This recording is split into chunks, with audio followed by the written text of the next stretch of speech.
Hello students, please subscribe the channel, drop a like, share and comment. This is exercise number 18 of the Progressive Monthly Magazine, January 2023 on the speed of 90 words per minute. Start.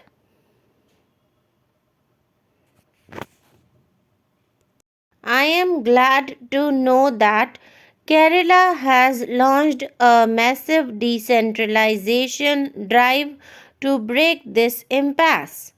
Effective decentralization will meet the challenges of development. I am sure the Unique People's Planning campaign in your state has addressed this issue.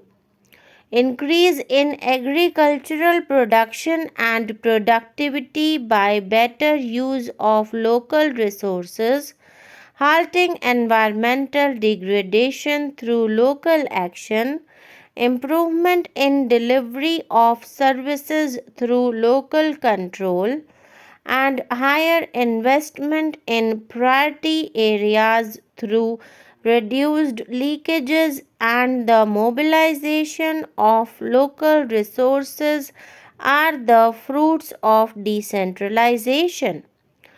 Decentralization transfers power to the people. It enlarges democracy by increasing the participation of the people. The panchayat and urban local bodies should be seen as conduits for power to flow to the ordinary people. They should not be seen as power centers but as trustees of the people, as agencies of public service, and as instruments of face to face democracy. For decentralization to be effective, it has to be free from corruption, nepotism, and patronage.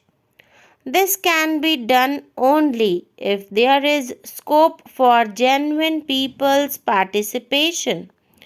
Control from below is the best check against possible abuse of power by local authorities. The word participation is often used very loosely. One has to be very clear about what it means.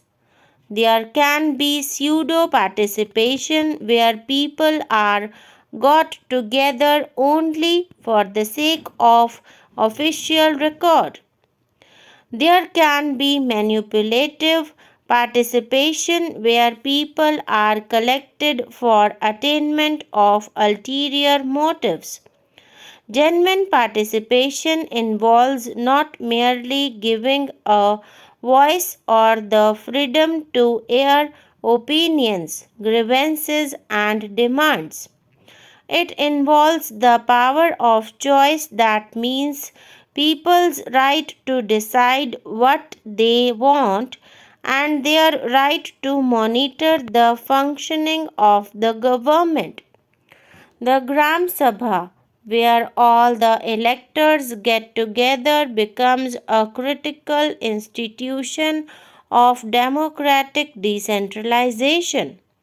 However, there is a danger of the Gram Sabha degenerating into a body of approvers or an idle group of persons. Organizing women is one of the best ways of avoiding this danger. Hence, I see Kerala as a furthering of the decentralization process and as a tool for empowerment of the poor. Dear friends, the whole nation is watching this program with interest.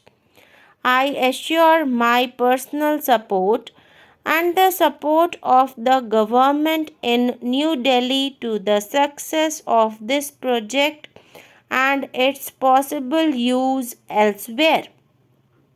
In matters relating to the nation's development, there should be no politics.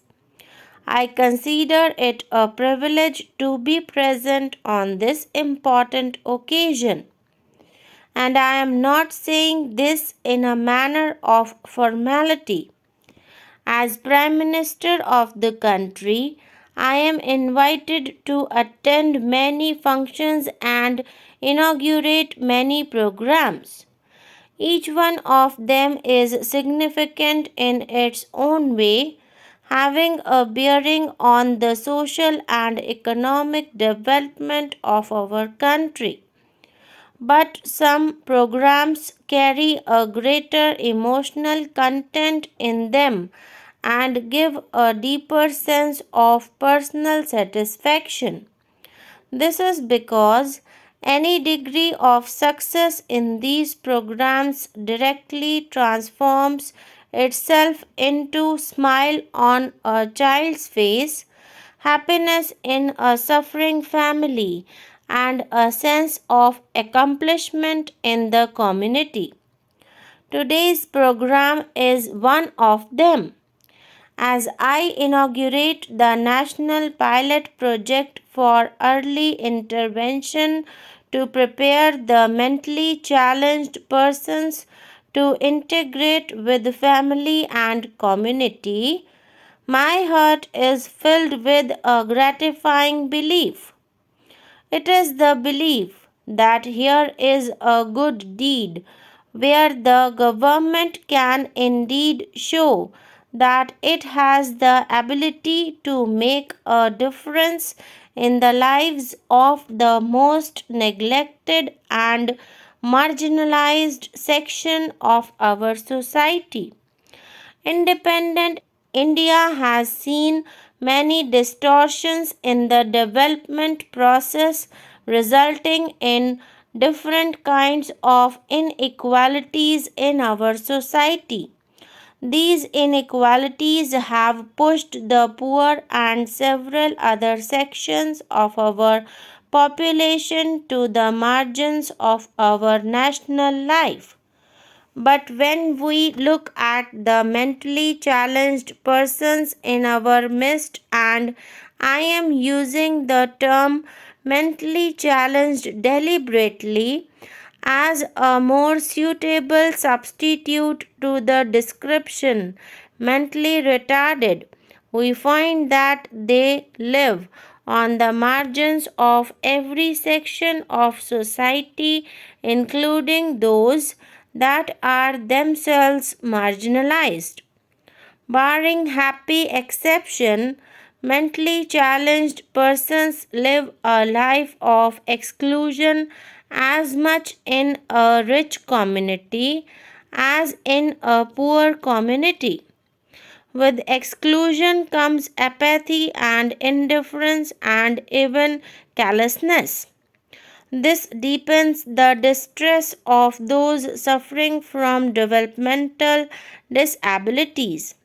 Here, I would like to draw attention to an important difference between the treatment a mentally challenged person receives within their family and the community.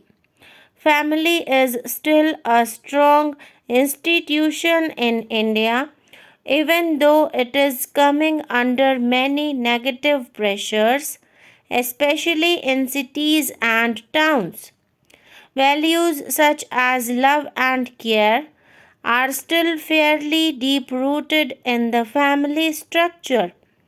Hence, mentally challenged persons receive affection and assistance in many families. But the same cannot be said about the community. The rapid erosion of a sense of caring and empathy in our community life is the most painful feature of present day social life in India. This lack of caring and sensitivity manifests itself most starkly in the treatment given to disabled